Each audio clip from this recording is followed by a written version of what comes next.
Bapak, Ibu, Saudara dan juga anak-anak warga Gereja Kristen Jawa Wetan Jemaat Malang, dan kepada siapapun yang mengikuti ibadah kami pada saat ini yang mengasihi dan mengasihi Tuhan Yesus Kristus. Shalom.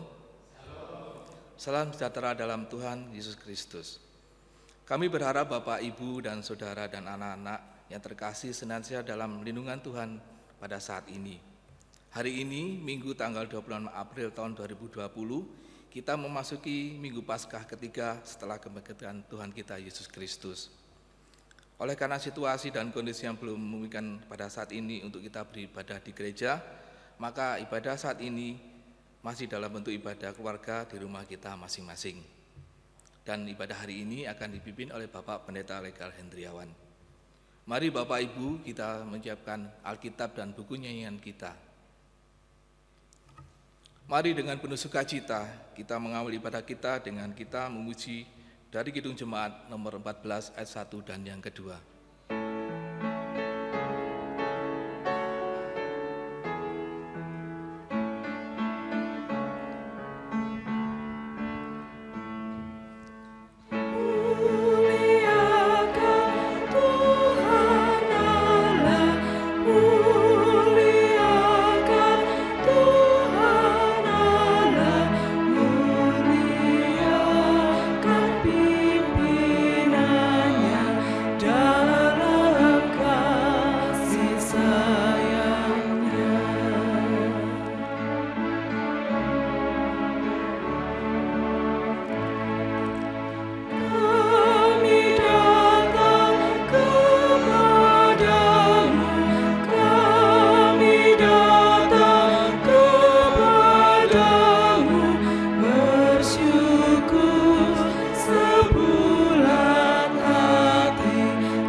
Jemaat kekasih Tuhan, mari bersama-sama kita mulai ibadat kita pada saat ini. Mari teduhkan diri kita di hadapan tahta Allah, dan bersama kita mengaku, pertolongan kita adalah dari Allah Bapa Pencipta semesta, yang telah menyatakan pemeliharaannya atas dunia ini di dalam cinta kasih kekal Tuhan Yesus Kristus. Salam sejahtera yang berasal dari Allah Bapa di dalam pengasihan Tuhan Yesus Kristus tercurah atas saudara-saudara. Amin. Bapak, Ibu, dan saudara-saudara yang dikasihi dan yang mengasihi Tuhan, firman Tuhan yang menjadi tema ibadat kita pada saat ini kita terima dari Injil Lukas pasal 15 ayat yang keempat yang dituliskan kepada kita. Siapakah di antara kamu yang mempunyai 100 ekor domba, dan jikalau ia kehilangan seekor di antaranya, tidak meninggalkan yang 99 ekor di padang gurun dan pergi mencari yang sesat itu sampai ketemu? Hitung Jemaat nomor 151 bait yang pertama dan bait yang kedua.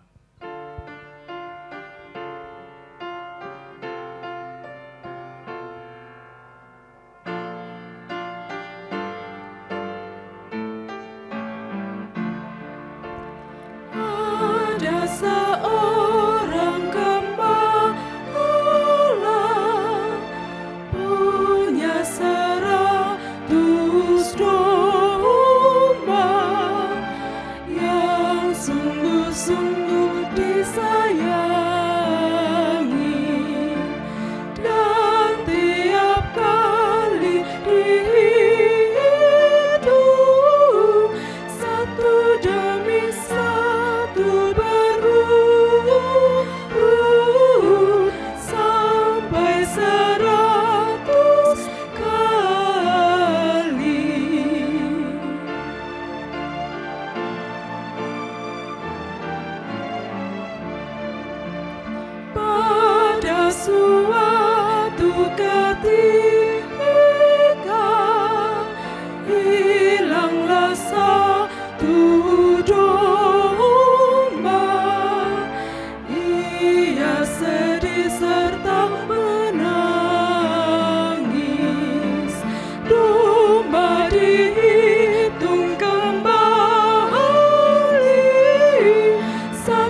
Mari kita membawa pengakuan dosa kita di hadapan Tuhan dalam doa.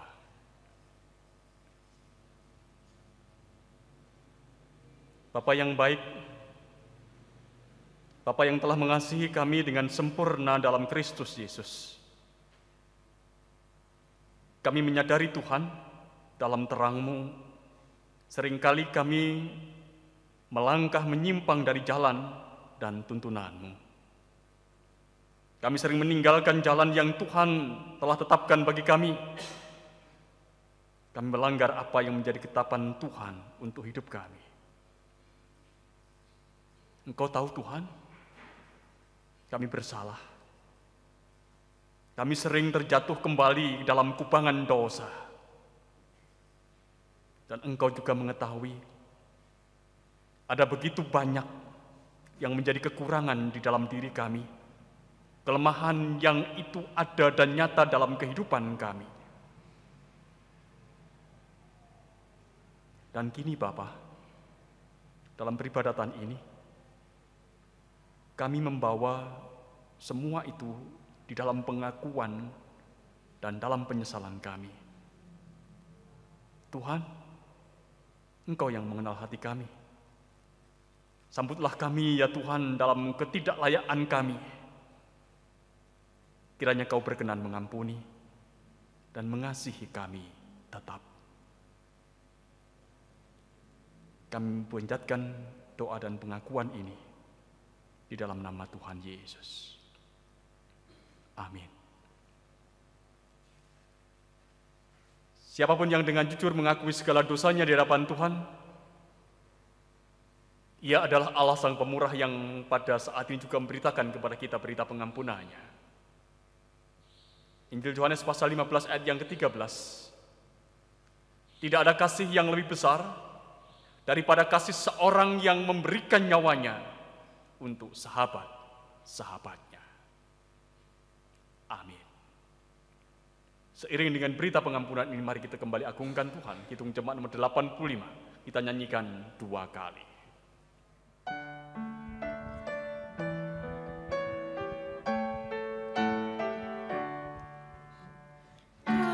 Kasih Tuhanku sungguh besar, tinggi dan dalam, luas benar, untuk manusia Ia beri kasih yang suci dan abadi. Kasih Tuhanku sungguh besar, tinggi dan dalam, luas benar, untuk manusia Ia beri kasih yang suci dan abadi. Alkitab akan dibacakan dan firman Tuhan akan diberitakan. Mari sejenak kita kembali hampiri tahta Tuhan kembali dan kita mohon terang dalam karya Roh Kudus dalam doa. Ya Bapa, kami rindu mengenal lebih dalam kebenaran-Mu. Oleh karena itu, terangi hati kami, tuntun langkah kami, agar dalam hidup ini Bapa, Roh-Mu boleh mewujudkan dalam diri kami buah nyata, yang boleh kami lakukan, yang boleh memberkati, yang boleh menyatakan, yang boleh memancarkan siapa Engkau kepada dunia ini. Ya Bapa, kami mau arahkan diri kami. Kami mau membuka telinga, hati, dan pikiran kami. Biarlah firman-Mu menyapa, memberikan kekuatan, dan menjadikan kami pelaku-pelaku atas firman-Mu itu. Dalam Kristus Yesus, kami berdoa. Amin. Firman Tuhan yang akan kita baca terambil dari Injil Lukas 24 ayat yang ke-13 sampai dengan ayat yang ke-35 yang demikian firman-Nya. Yesus menampakkan diri di jalan ke Emmaus. Pada hari itu juga, 2 orang dari murid-murid Yesus pergi ke sebuah kampung bernama Emmaus, yang terletak kira-kira 7 mil jauhnya dari Yerusalem. Dan mereka bercakap-cakap tentang segala sesuatu yang telah terjadi. Ketika mereka sedang bercakap-cakap dan bertukar pikiran, datanglah Yesus sendiri mendekati mereka, lalu berjalan bersama-sama dengan mereka. Tetapi ada sesuatu yang menghalangi mata mereka, sehingga mereka tidak dapat mengenal Dia. Yesus berkata kepada mereka, "Apakah yang kamu percakapkan sementara kamu berjalan?" Maka berhentilah mereka dengan muka muram. Seorang dari mereka, namanya Kleopas, menjawabnya, "Adakah engkau satu-satunya orang asing di Yerusalem yang tidak tahu apa yang terjadi di situ pada hari-hari belakangan ini?"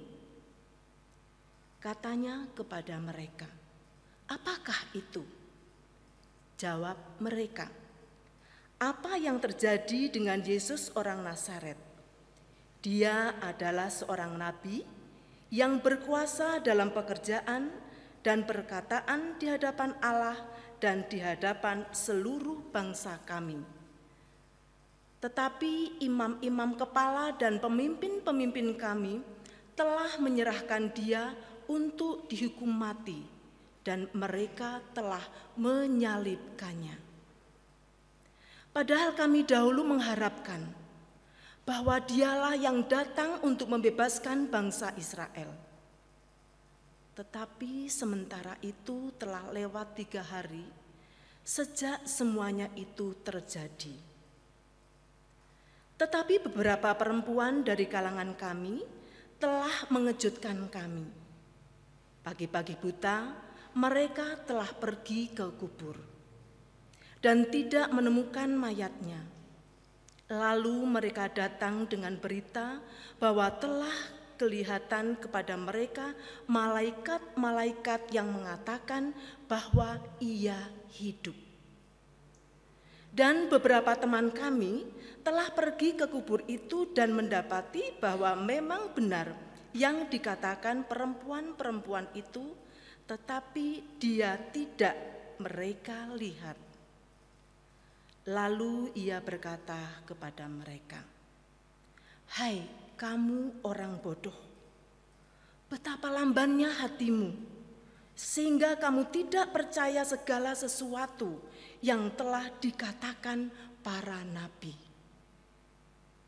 Bukankah Mesias harus menderita semuanya itu untuk masuk ke dalam kemuliaannya?" Lalu Ia menjelaskan kepada mereka apa yang tertulis tentang Dia dalam seluruh kitab suci, mulai dari kitab-kitab Musa dan segala kitab nabi-nabi. Mereka mendekati kampung mendekati kampung yang mereka tuju. Lalu Ia berbuat seolah-olah hendak meneruskan perjalanannya. Tetapi mereka sangat mendesaknya, katanya, "Tinggallah bersama kami dengan kami, sebab hari telah menjelang malam dan matahari hampir terbenam." Lalu masuklah Ia untuk tinggal bersama-sama dengan mereka. Waktu Ia duduk makan dengan mereka, Ia mengambil roti, mengucap berkat, lalu memecah-mecahkannya dan memberikannya kepada mereka. Ketika itu terbukalah mata mereka dan mereka pun mengenal Dia. Tetapi Ia lenyap dari tengah-tengah mereka. Kata mereka seorang kepada yang lain, "Bukankah hati kita berkobar-kobar ketika ia berbicara dengan kita di tengah jalan dan ketika ia menerangkan kitab suci kepada kita. Lalu bangunlah mereka dan terus kembali ke Yerusalem. Di situ mereka mendapati ke-11 murid itu. Mereka sedang berkumpul bersama-sama dengan teman-teman mereka. Kata mereka itu, "Sesungguhnya Tuhan telah bangkit dan telah menampakkan diri kepada Simon."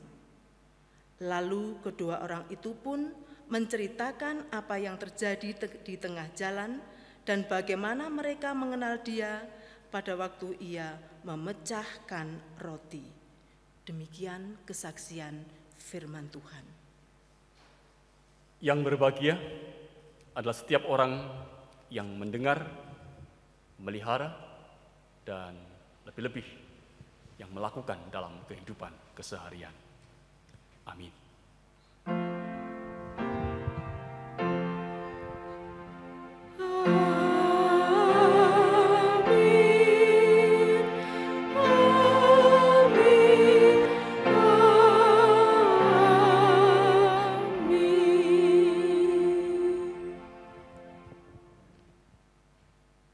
Bapak, Ibu, dan saudara-saudara, dan anak-anak yang dikasihi dan yang mengasihi Tuhan.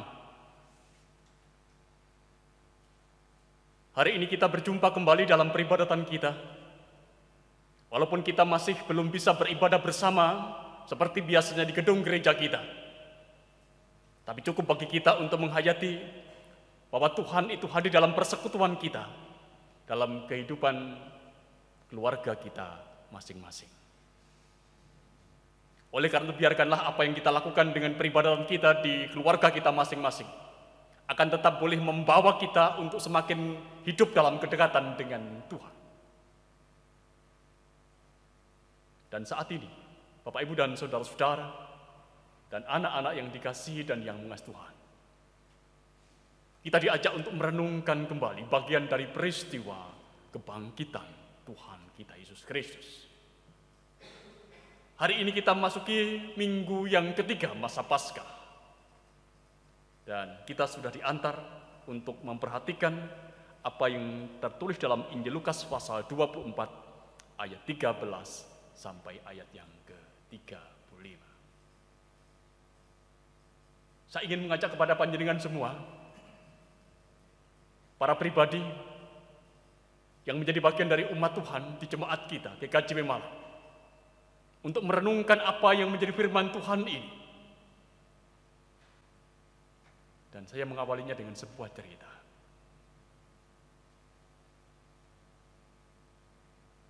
Ada seorang pendayung yang mendayung perahunya ke arah hulu. Dan nampaknya ia sangat tergesa-gesa. Oleh karena itu, pada saat itu ia mendayung perahunya dengan sangat cepat ke arah hulu. Tapi mendadak ia terkejut. Karena dari arah yang berlawanan, atau dari arah hulu, itu juga meluncur perahu yang juga sama cepatnya. Dan ia sempat berteriak, "Awas!" begitu. Tapi terlambat. Tabrakan tak terhindarkan. Dia, pribadi yang sedang mendayung ke arah hulu itu pun terpelanting dari perahunya. Dan kemudian ia mencoba berenang dan kembali ke perahunya. Sadar dirinya bahwa ia hampir mati karena tabrakan itu. Ia juga memperhatikan bahwa perahunya juga retak. Dan dalam keadaan itulah kemudian ia mencoba untuk mencari siapa yang mengendalikan perahu yang dari arah hulu itu dengan serampangan sembarangan sehingga menyebabkan ia hampir celaka, hampir mati.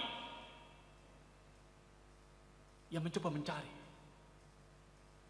Oh, tapi ternyata ia tidak menemukan seorang pun dalam perahu itu.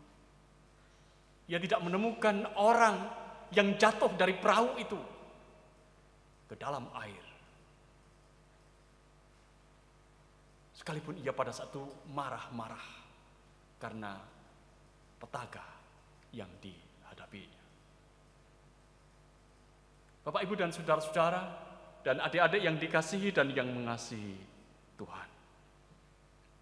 Inilah sebuah cerita kecil yang ingin menyampaikan salah satu pesannya kepada kita, saudara-saudara, betapa manusia itu cepat menjadi marah, betapa manusia itu cepat menjadi kecewa, bahkan ketika informasi itu pun belum jelas, ia dapatkan.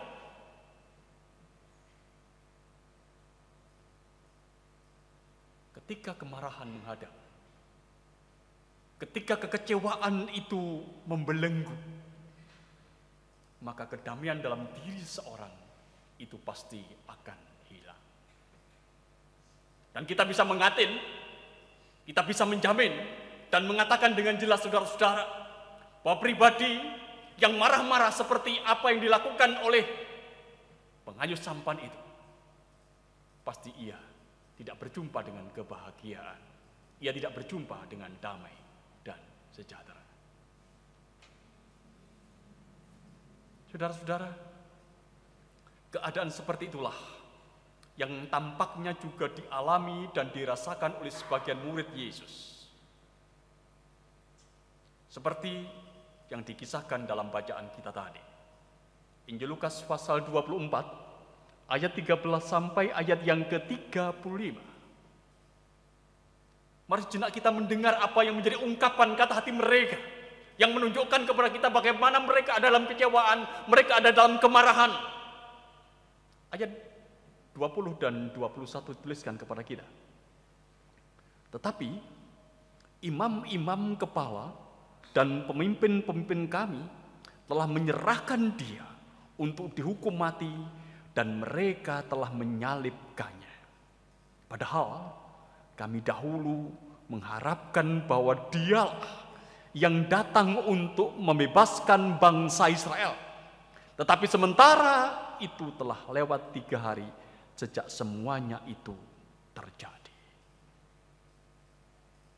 Tidak kita merasakan nada kekecewaan?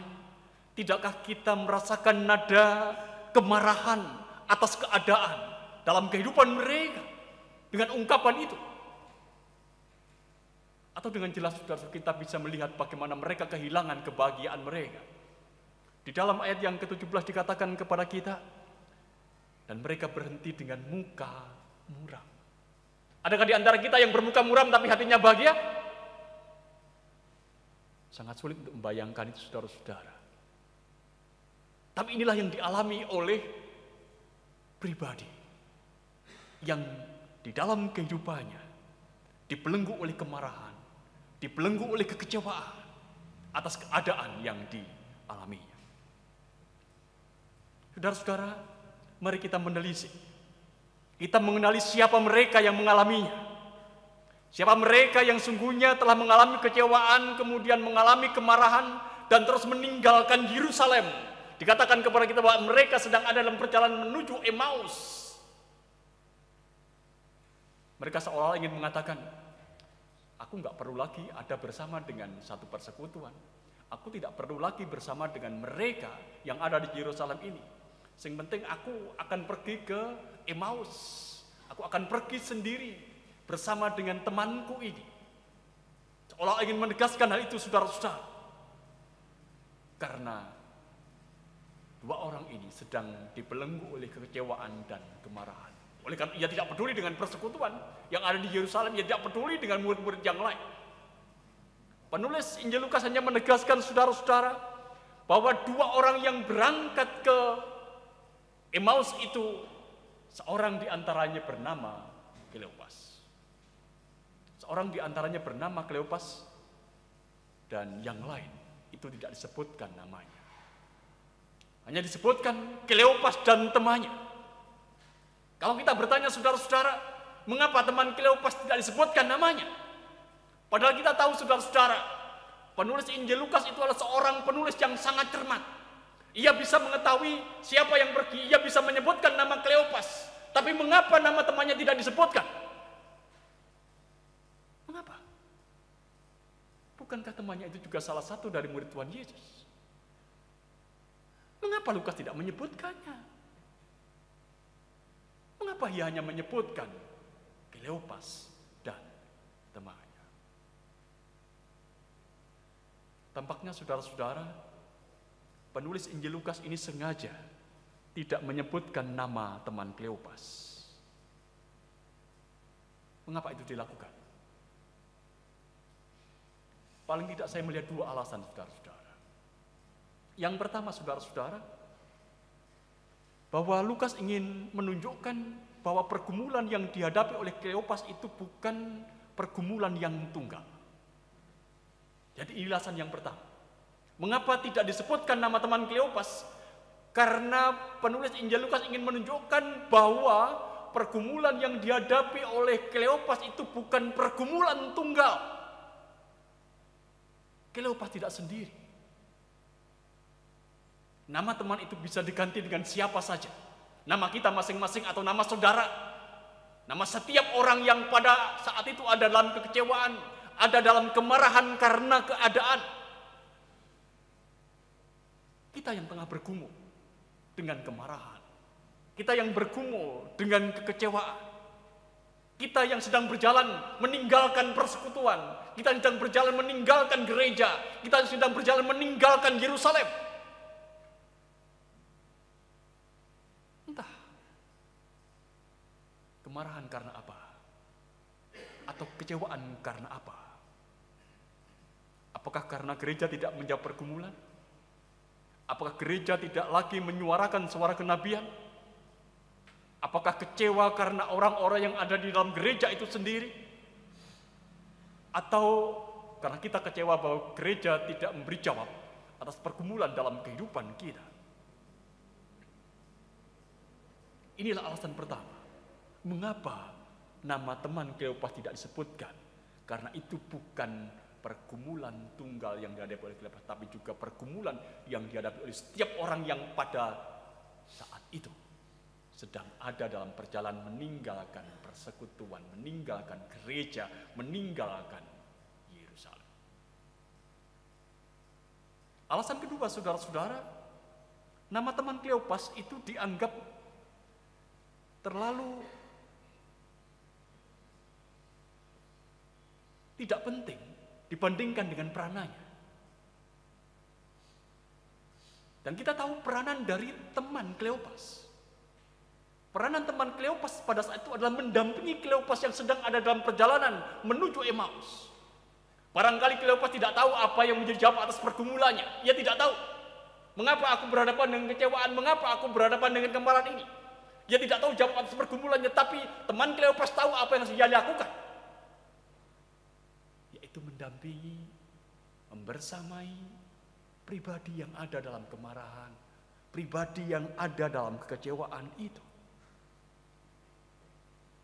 Ia menjadi sama atas pribadi-pribadi yang ada dalam kekecewaan di dalam hidupnya. Dan sekaligus juga ketika mereka berjalan bersama itulah mereka mencoba mencari jawab atas pergumulan yang dihadapinya. Hal ini mengingatkan kepada kita saudara-saudara tentang satu kisah yang juga dituliskan oleh penulis Injil Lukas tentang cerita orang Samaria yang baik hati. Kita tentu ingat cerita ini saudara-saudara. Ketika pribadi itu, orang Samaria yang baik hati itu sedang ada dalam perjalanan, kemudian ia menemukan bahwa ada seorang yang membutuhkan pertolongannya dan ia melakukannya.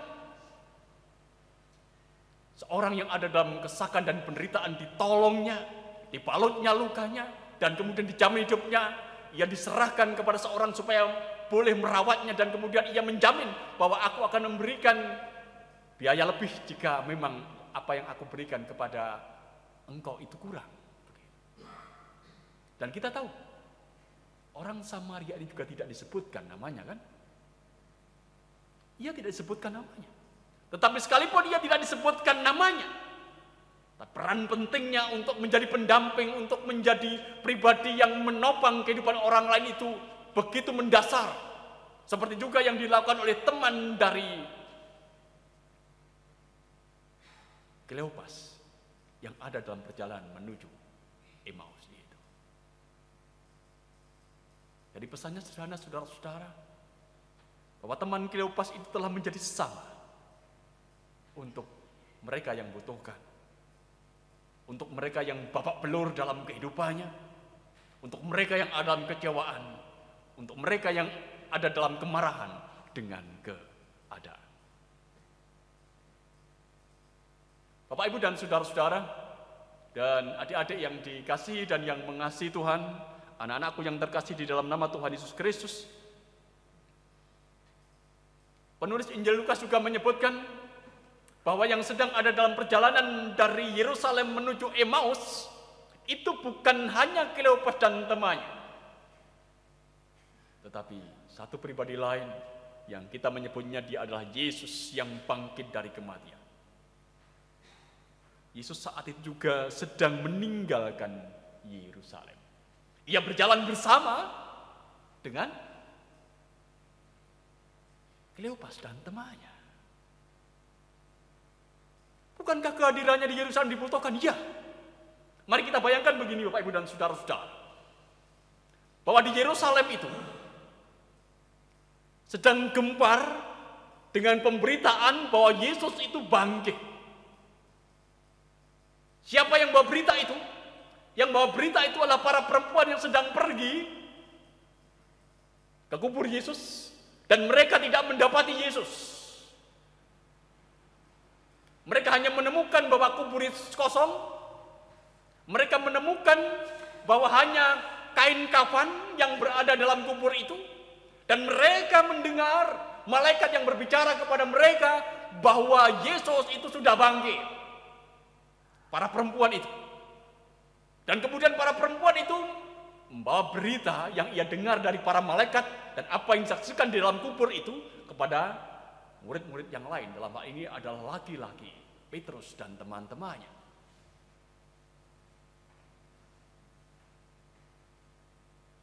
Dan pada saat itu, saudara-saudara, apa yang disampaikan para perempuan ini juga dianggap omong kosong. Sehingga kemudian sebenarnya kita tahu bahwa berita tentang kebangkitan Yesus itu simpang siur. Apalagi para imam-imam kepala dan para tentara Romawi punya versinya sendiri, kan? Punya versinya sendiri. Oleh karena sebenarnya kehadiran Yesus di Yerusalem itu dibutuhkan. Sebagai apa? Sebagai bukti atas peristiwa kebangkitannya. Kalau misalkan pada saat Tuhan Yesus hadir di Yerusalem, kemudian menampakkan diri kepada murid-muridnya semuanya, kepada para perempuan, kemudian kepada orang-orang yang ada di Yerusalem, maka kontroversi terkait dengan kebangkitannya itu tidak akan ada. Semuanya akan selesai kalau Yesus hadir di Yerusalem.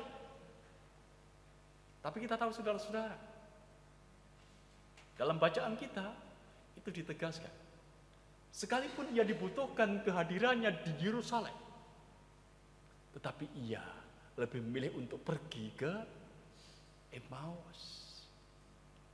Ia memilih untuk ada bersama dengan Kleopas dan temannya.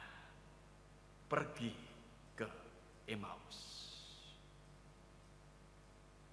Yesus memang dibutuhkan di Yerusalem, tapi faktanya ia justru pergi ke Emmaus demi Kleopas dan temannya, demi orang yang ada dalam kekecewaan, orang-orang yang ada dalam kemarahan karena keadaan dan ia sendiri tidak tahu apa yang harus ia lakukan di dalam kehidupannya.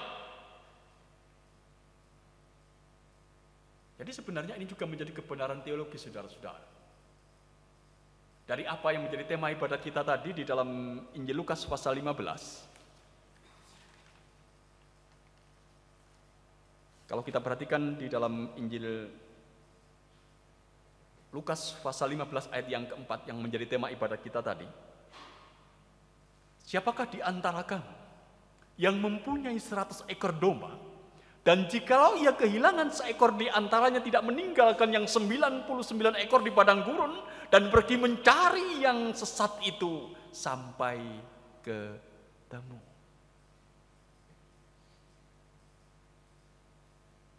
Cerita tentang perjalanan Yesus menemani Kleopas dan temannya dari Yerusalem ke Emmaus ini sebenarnya kebenaran menjadi perwujudan atas kebenaran teologis dari apa yang disampaikan oleh Tuhan sendiri dalam perumpamaan tentang domba yang hilang.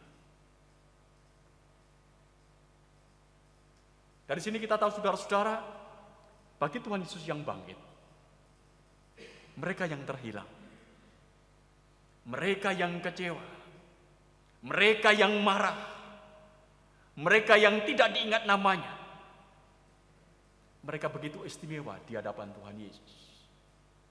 Oleh karena itu pertama-tama Tuhan Yesus menampakkan dirinya itu di dalam Injil Lukas ini bukan kepada para perempuan, kan? Tuhan Yesus menampakkan dirinya pertama kali dalam Injil Lukas ini diberitakan kepada kita hanya kepada Kleopas dan temannya yang sedang menuju ke Emmaus. Artinya bahwa Tuhan Yesus memiliki prioritas. Siapa yang harus ia jumpai pertama? Mereka adalah orang-orang yang dalam kecewaan dan kemarahan, dan ia menemui pertama kali. Sampai pada akhirnya apa yang terjadi? Setelah perjumpaan dengan Tuhan Yesus itu, Tuhan Yesus memberikan penjelasan dan mereka kembali ke Yerusalem. Artinya kembali apa? Kembali menjadi satu dengan satu persekutuan yang ada di Yerusalem. Bapak, Ibu, dan saudara-saudara, dan anak-anak yang terkasih di dalam nama Tuhan, merenungkan kisah ini membawa kita untuk selalu ingat bahwa dalam kehidupan kita, dalam kehidupan persekutuan kita, selalu saja ada orang-orang yang kecewa atau orang-orang yang marah terhadap kehidupan gereja atau terhadap gereja. Tentu ada banyak sebab. Mereka yang merasa tidak tersapa, mereka yang merasa tidak cocok dengan yang lain, mereka yang merasa dianaktirikan oleh persekutuan, mereka yang merasa dirinya kemudian perlu untuk meninggalkan persekutuan, meninggalkan gereja, meninggalkan Yerusalem. Saya menghayati Bapak, Ibu, dan saudara-saudara bahwa kondisi, kenyataan seperti ini selalu ada. Bukan hanya seperti yang terjadi pada saat kebangkitan Yesus, tapi juga terus ada sepanjang abad di mana gereja itu ada. Dan kita selalu percaya, saudara-saudara, untuk mereka yang sedang meninggalkan gereja, untuk mereka sedang meninggalkan persekutuan atau kecewa terhadap persekutuan dan merasa tidak perlu untuk ada dalam satu persekutuan dengan yang lain, ingatlah, Yesus sedang menemani mereka. Yesus sedang menemani mereka. Hanya memang persoalannya adalah mereka sadar atau tidak, atau kita sadar atau tidak. Karena kesadaran akan kehadiran Yesus yang pada akhirnya membuat Kleopas dan temannya itu kembali dari Emmaus ke Yerusalem. Dan kita juga meyakini, saudara-saudara, siapapun juga yang pada saat ini ada dalam perjalanan menuju Emmaus, perjalanan meninggalkan gereja, kalau Tuhan Yesus menyapanya, kalau Tuhan Yesus hadir dalam kehidupannya, dan ia sadar bahwa Yesus itu menemaninya, pada saatnya dia juga akan kembali dalam kehidupan persekutuan kita. Dan kita meyakini, kalau itu adalah paradigma yang terjadi, ada peristiwa Emmaus ini juga terjadi atas kehidupan gereja. Kapanpun gereja itu ada dan berdiri. Oleh karena itu pada saat ini, saudara-saudara, ketika kita memasuki Minggu Paskah yang ketiga, kita mengingat kembali atas kebangkitan Yesus, atas kehidupan orang percaya. Mari kita juga mengingat bahwa Tuhan Yesus selalu mendampingi mereka yang ada dalam kecewaan dan kemarahan atas keadaan yang dihadapi. Biarkanlah ini juga menjadi contoh atas kehidupan gereja, kehidupan persekutuan kita, supaya kita pun juga berani untuk hadir mendampingi mereka yang ada dalam kecewaan dan kemarahan terhadap persekutuan. Dan lebih dari itu, kita hadir sebagaimana Yesus hadir, membawa mereka kembali dalam kehidupan persekutuan, sehingga mereka pun juga pada akhirnya boleh merasakan damai sejahtera seperti apa yang diungkapkan Tuhan Yesus dalam perjumpaan dengan mereka semua, damai sejahtera bagi kami. Mari kita melanjutkan kehidupan kita dengan semangat kebangkitan Yesus, semangat untuk mendampingi mereka yang ada dalam kecewaan, kemarahan karena keadaan. Amin. Kita mengambil saat teduh.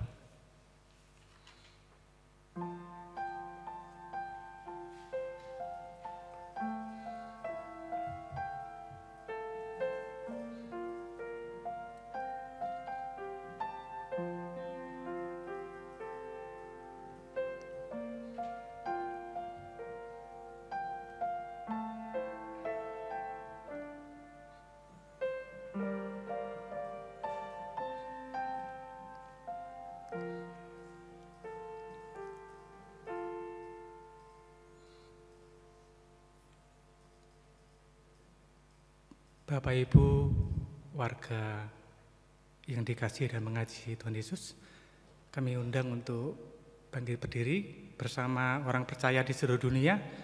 Kita memperbarui iman percaya kita dengan bersama-sama mengucapkan pengakuan iman rasuli yang demikian. Aku percaya kepada Allah, Bapa yang Maha Kuasa, Khalik langit dan bumi, dan percaya kepada Yesus Kristus, Anaknya yang tunggal Tuhan kita, yang dikandung dari Roh Kudus, lahir dari anak darah Maria, yang menderita di bawah pemerintahan Pontius Pilatus, disalibkan, mati dan dikuburkan, turun dalam kerajaan maut. Pada hari yang ketiga, bangkit pula dari antara orang mati, naik ke surga, duduk di sebelah kanan Allah, Bapa yang Maha Kuasa, dan akan datang dari sana untuk menghakimi orang yang hidup dan yang mati. Aku percaya kepada Roh Kudus, gereja yang kudus dan am, persekutuan orang kudus, pengampunan dosa, kebangkitan daging, dan hidup yang kekal. Amin. Dipersilakan duduk kembali.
Bapak, Ibu, dan saudara-saudara yang dikasihi dan yang mengasihi Tuhan, mari kita kembali hampiri tata Tuhan. Di dalam doa kita akan mengadu syafaat kita. Bersama-sama kita berdoa.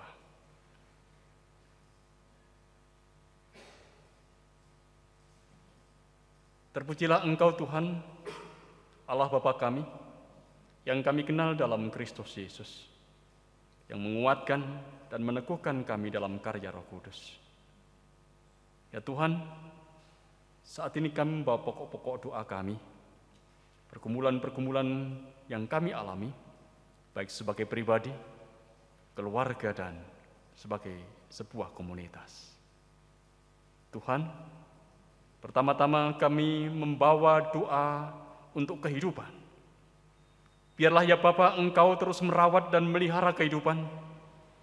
Biarlah di tengah-tengah penderitaan kami tetap boleh melihat pada panggilan Tuhan untuk kami merawat dan memulihkan kehidupan. Dan setiap kami juga boleh Tuhan pakai untuk tetap melihara kehidupan. Tuhan, Engkau yang menciptakan semuanya ini. Engkau yang menciptakan kami. Kami percaya kepada Engkau. Engkau juga yang akan mengasihi kami dalam hidup ini begitu rupa. Dan kami boleh mengalaminya. Karena Engkau sendiri telah memberikan dirimu untuk ada dalam penderitaan demi kami yang Engkau kasihi. Biarkanlah kami pada saat ini semakin menyadari betapa berharganya setiap orang yang ada di dalam kehidupan kami. Kami boleh semakin menghargai akan seluruh karya ciptaan-Mu di dalam kehidupan kami. Karena sungguhnya Engkau hadir dalam kehadiran mereka dalam hidup kami. Ajarilah kami ya Tuhan, untuk selalu setia merawat kehidupan pemberian-Mu ini. Dan perkenankan pada saat ini kami juga berdoa untuk saudara-saudara kami yang secara khusus bergumul dengan sakit dan penyakit, bergumul dengan kesendirian, bergumul dengan kesepian, bergumul dengan kejenuhan, bergumul dengan berbagai macam masalah dan tekanan hidup. Mohon kepada Engkau, kiranya Engkau menguatkan mereka, dan biarkanlah Roh-Mu boleh hadir, memberikan kemampuan, memberikan kekuatan, dan berikan kedamaian di tengah-tengah pergumulan mereka. Kami juga berdoa secara khusus untuk keluarga-keluarga kami. Ajarkan kami untuk terus menghargai kebersamaan kami dalam kehidupan keluarga kami masing-masing. Apapun peran kami, sebagai suami, sebagai istri, sebagai anak, sebagai saudara, tolonglah kami untuk tetap ada dalam satu kesatuan hati untuk hidup sebagai keluarga milik Allah. Kami percaya akan kasih-Mu yang akan Engkau nyatakan kepada kami. Dan Engkau yang akan tetap menjaga hidup kami untuk ada dalam satu kesatuan sebagai keluarga Tuhan. Kami juga berdoa untuk perjuangan masyarakat Indonesia dan masyarakat dunia yang sedang mengupayakan kesembuhan dan pemulihan karena pandemi virus yang mematikan yang sedang kami hadapi. Kiranya Engkau menolong sepanjang perjuangan terjadi, dan hasil manis tentu kami sedang nanti. Pulihkan mereka yang terpapar virus ini. Hiburkanlah mereka yang kehilangan orang-orang yang mereka cintai. Lindungilah mereka yang sehat. Bentengilah para petugas medis dan pejuang kemanusiaan yang lain yang terus mengupayakan pemulihan terjadi atas dunia ini. Mampukan kami, anak-anak-Mu, untuk berani menghadapi perubahan yang terjadi dalam kehidupan kami, sekalipun perubahan-perubahan itu terjadi begitu rupa tanpa kami duga, dan itu juga tak bisa kami hindari. Kuatkanlah iman kami, teguhkan pengharapan kami, persatukan kami pula ya Tuhan di dalam doa dan karya, supaya akan menjadi nyata bahwa kami adalah anak-anak-Mu yang sungguh-sungguh hidup dalam semangat kebangkitan Kristus yang memenangkan atas perjuangan di dunia yang ada dalam dosa ini. Bapa di surga, kami juga berdoa untuk para pemimpin negeri ini, dari pusat sampai daerah. Kami serahkan mereka kepada Tuhan supaya mereka beroleh kebijaksanaan dan hikmat yang berasal dari Engkau. Dan mereka boleh mengambil setiap kebijakan, boleh mengambil setiap keputusan yang itu akan menjadi sarana konstruktif untuk kami, negeri ini, keluar dari segala persoalan yang sedang terjadi. Demikian pula untuk kehidupan gerejamu kami serahkan kepada Tuhan. Tuhan yang akan memimpin setiap kegiatan pelayanan yang ada, walaupun itu hanya dilakukan dan bisa dilakukan secara online. Berikanlah anugerah dan hikmat kepada gerejamu, sehingga kami tetap boleh berkarya dengan baik sekalipun dengan segala keterbatasannya. Berikan kepada kami, Gereja Kristen Jawi Wetan Jemaat Malang, supaya pemberian-Mu akan menjadi nyata dengan perlengkapi sumber daya yang ada, yang diperlukan, sehingga sekalipun kami ada dalam keterbatasan untuk melayani Engkau, kami tak boleh menjadi berkat bagi dunia di mana Engkau menempatkan kami. Kami percaya Engkau adalah Allah kami yang baik, Allah yang mendengar setiap ungkapan doa kami, dan kami juga sadar sekalipun ungkapan doa ini adalah ungkapan doa yang terbatas, Engkau yang akan menyempurnakan, sebagaimana Tuhan Yesus yang telah mengajarkan kepada kami berdoa. Bapa kami yang di sorga, dikuduskanlah nama-Mu, datanglah kerajaan-Mu, jadilah kehendak-Mu di bumi seperti di sorga. Berikanlah kami pada hari ini makanan kami yang secukupnya, dan ampunilah kami akan kesalahan kami, seperti kami juga mengampuni orang yang bersalah kepada kami. Dan janganlah membawa kami ke dalam pencobaan, tapi lepaskanlah kami daripada yang jahat, karena Engkaulah yang punya kerajaan dan kuasa dan kemuliaan sampai selama-lamanya. Amin. Bapak, Ibu, Saudara, dan adik-adik yang terkasih di dalam Yesus Kristus, marilah kita menyerahkan persembahan yang sudah kita persiapkan sebagai wujud ucapan syukur kita atas berkat-berkat yang telah Tuhan berikan kepada kita. Sebagai dasar kita mempersembahkan persembahan, marilah kita baca dari Roma 11 ayat 36 dan Roma 12 ayat 1, yang demikian bunyinya. Sebab segala sesuatu adalah dari Dia dan oleh Dia dan kepada Dia, bagi Dialah kemuliaan sampai selama-lamanya. Karena itu, saudara-saudara, demi kemurahan Allah, aku menasihatkan kamu, supaya kamu mempersembahkan tubuhmu sebagai persembahan yang hidup, yang kudus, dan yang berkenan kepada Allah.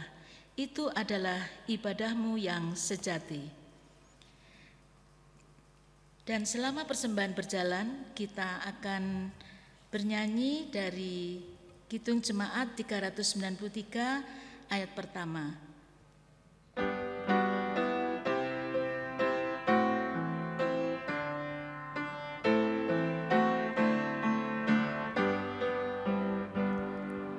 Tuhan betapa banyaknya berkat yang Kau beri, teristimewa rahmat-Mu dan hidup abadi.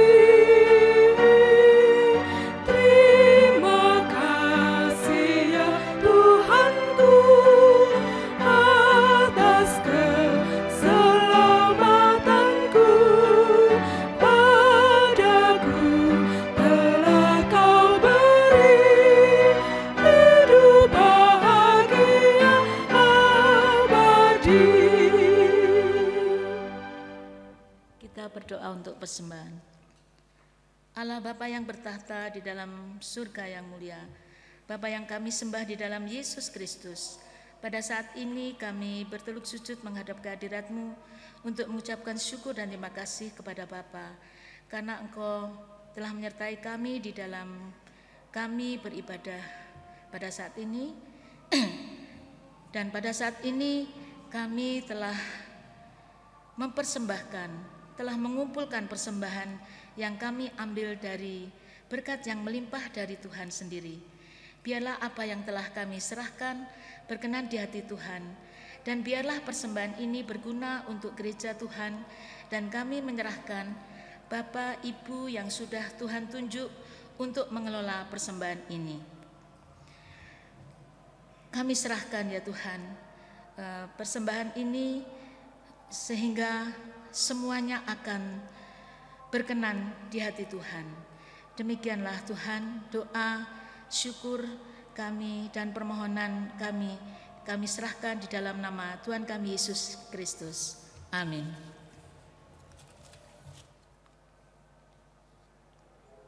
Jemaat kasih Tuhan, kita akan mengakhiri ibadat pada hari ini. Kita percaya bahwa Tuhan hadir dan menyertai kita dalam menapaki langkah-langkah kehidupan kita. Oleh karena itu, arahkanlah hatimu kepada Allah dan pujilah Dia selalu nyatakan kebenarannya dalam hidupmu. Hitung jemaat nomor 462 bait yang pertama dan bait yang keempat.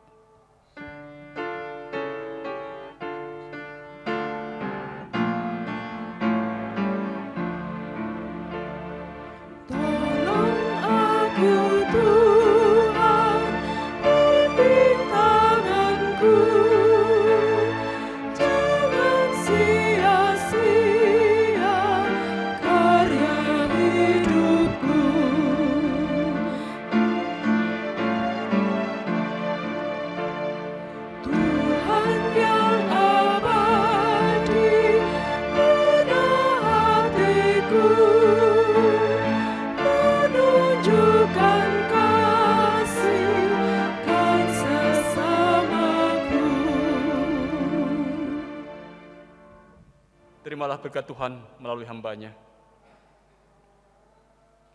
Kasih karunia yang berasal dari Allah Bapa, damai sejahtera dari Tuhan Yesus Kristus dan pertolongan dari Roh Kudus memampukan kita mewujudkan peran mendampingi sesama dalam duka dan kecewa, kini dan selamanya.